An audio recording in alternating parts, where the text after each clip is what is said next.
benarkah kakaknya telah mati? Ditambah lagi ada seorang bernama Naomitsu di sana. Naomitsu itu kan dia sendiri. Kenapa di kekaisaran ada orang yang namanya sama dengan dirinya? Lalu ketika mereka semua tertidur, Naomitsu mengendap-endap pergi dari situ. Tapi Doken melihat kepergian Naomitsu itu. Lalu diam-diam mengikutinya. Tujuan Naomitsu adalah pulang kembali ke rumahnya. Tapi bukannya sambutan hangat yang dia dapatkan, dia malah dihadang oleh para pengawal lalu dijebloskan ke penjara. Tentu saja Naomitsu tak bisa menerima ini dan berteriak kalau dia ini Naomitsu, seorang keturunan kaisar. Lalu tiba-tiba muncullah Sakura Maru. Sakura Maru berkata kalau sekarang dialah atau Naomitsu dan kau hanya seorang samurai jalanan saja. Sakura Maru bercerita, setelah kematian Nobutsuna, dia ditunjuk oleh shogun menjadi Naomitsu dan menjalankan roda pemerintahan. Lalu Sakura Maru berkata kalau dia akan memanggil istrinya. Di situ muncullah Ako. Ako ternyata sudah menjadi istri Sakura Maru. Naomitsu semakin tak percaya dengan semua situasi ini. Tak lama kemudian, seorang pelayan datang menghampiri mereka, memberitahu kalau seorang gubernur datang ke rumah itu. Gubernur itu mendapat kabar mengenai adegan pengkhianatan di keluarga keturunan kaisar dan mencurigai Sakura Maru di sana. Semua orang menghadap gubernur, termasuk Naomitsu dan Doken yang juga tertangkap di sana. Lalu gubernur itu meminta penjelasan. Naomitsu pun berbicara. Dia menceritakan semua yang terjadi. Naomitsu menjadi orang yang dikhianati oleh seluruh kekaisaran dan juga oleh kekasihnya sendiri, Ako. Di saat itu muncullah shogun yang membuat semua orang kaget karena kehadirannya yang tiba-tiba. Shogun lalu berkata bahwa Sakura Maru yang menjadi Naomitsu itu adalah atas izin darinya. Di situ kini Sakura Maru merasa mendapat perlindungan. Dia pun memerintahkan kepada para prajurit untuk menyeret Ako untuk dibunuh. Barulah setelah itu Naomitsu pun akan dibunuh juga. Naomitsu kini tertunduk lemah, seakan hidupnya hancur. Lalu Doken yang berada di sebelahnya tiba-tiba berkata sesuatu. Sebenarnya, sewaktu Naomitsu dan Ako bertemu dengan Tajamaru di hutan pada waktu itu, dia ada di sana memperhatikan dari kejauhan. Dan cerita yang sebenarnya terjadi adalah ketika Tajamaru hendak menodai Ako berkata lebih baik dia mati. Bunuh diri daripada dia ternoda.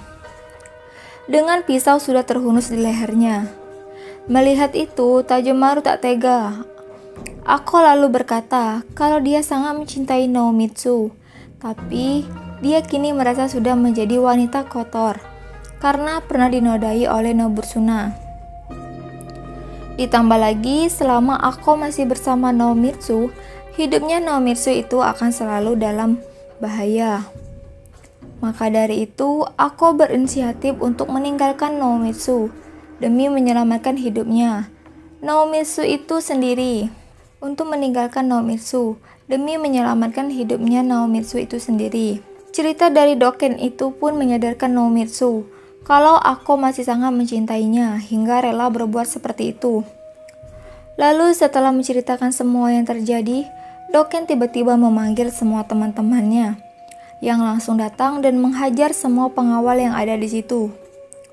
Naomitsu pun berhasil dibebaskan dan kini dia punya rencana untuk menyelesaikan ini semua. Naomitsu pun pergi untuk menyelamatkan Ako. Sampainya di sana, Sakura Maru sedang bersiap untuk melemparkan Ako ke jurang. Tapi di luar dugaan, Ako sendirilah yang menjatuhkan dirinya.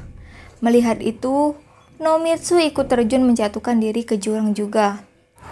Di bawah jurang, Naomitsu berhasil sadar dari pingsannya. Dengan tertatih-tatih, dia mencari Ako. Lalu akhirnya dia menemukan Ako dalam keadaan lusuh dan tak berdaya. Dengan lirih, Ako berkata, kalau bunuh sajalah dia. karena dia sudah tak suci lagi, sudah dinodai oleh Nobutsuna. Nomitsu sudah memegang pedangnya, tapi dia tak tega melihat Ako yang seperti itu. Lalu memeluknya. Dia lalu berkata, kalau itu semua tak masalah. Nomitsu akan menerima Ako dan tetap akan mencintainya. Ako pun merasa bahagia mendengarnya. Kini mereka berdua mencari jalan keluar dari jurang itu. Lalu mereka melihat ada sebuah rantai menjuntai dari atas. Nomitsu tahu sepertinya rantai itu milik Doken. Dia pun memanjat tebing itu dengan menggendong Ako. Beberapa waktu kemudian, akhirnya mereka berhasil naik kembali ke atas. Lalu, dengan penuh amarah, Nomitsu dan Ako pun kembali ke rumah mereka, hendak membalas dendam atas semua kekacauan yang dibuat Sakuramaru. Sesampainya di rumah, Nomitsu pun berbicara pada Sakuramaru. Nomitsu berkata kalau selama ini dia menganggap Sakuramaru sebagai saudaranya sendiri, tapi ketamakan Sakuramaru akan harta dan jabatan membuatnya menjadi orang licik yang tega menghancurkan kekaisaran. Kini Nomitsu pun mengajak Sakuramaru berduel, menyelesaikan semua ini dengan sebuah pertarungan. Lalu pertarungan pun dimulai. Awalnya Nomitsu dan Sakuramaru bertarung dengan imbang, tapi di tengah pertarungan, pedang Nomitsu itu terlepas dan terlempar jauh. Dia berusaha mengambil pedangnya kembali, tapi Sakuramaru lah yang berhasil mengambil pedangnya itu. Pergumulan pun terjadi hingga akhirnya pedangnya berhasil Nomitsu dapatkan kembali. Dia pun mengayunkan pedangnya dan tebasannya mengenai Sakuramaru. Sakuramaru langsung ambruk hingga akhirnya dia pun tewas. Kini Sakuramaru telah tiada. Lalu Nomitsu itu pun memanggil seorang penasehat kekaisaran di situ. Dia berkata kalau tugas sebagai penjabat kekaisaran dia serahkan pada penasehat tersebut. Nomitsu tak mau menjadi seorang pejabat kekaisaran, hanya ingin menjadi orang biasa saja bersama Ako. Nomitsu itu pun pergi dari kota itu memulai kehidupan mereka yang baru. Tak ada gelar kaisar, tak ada gelar bangsawan. Hanya dua orang biasa yang saling mencintai, memulai untuk hidup damai dan bahagia. Dan film pun selesai. Nah, begitulah guys, seluruh alur cerita dari film Tajomaru. Semua ketamakan, harta, dan jabatan akan membuat orang lupa saudara dan keluarga sendiri, hingga menghalalkan segala cara, sampai-sampai saling membunuh. Namun akhirnya ketamakan itu akan kalah dengan kebaikan, dan orang yang tamak akan menerima ganjarannya. Semoga film ini bisa memberikan pesan yang positif untuk teman-teman semua yang menonton.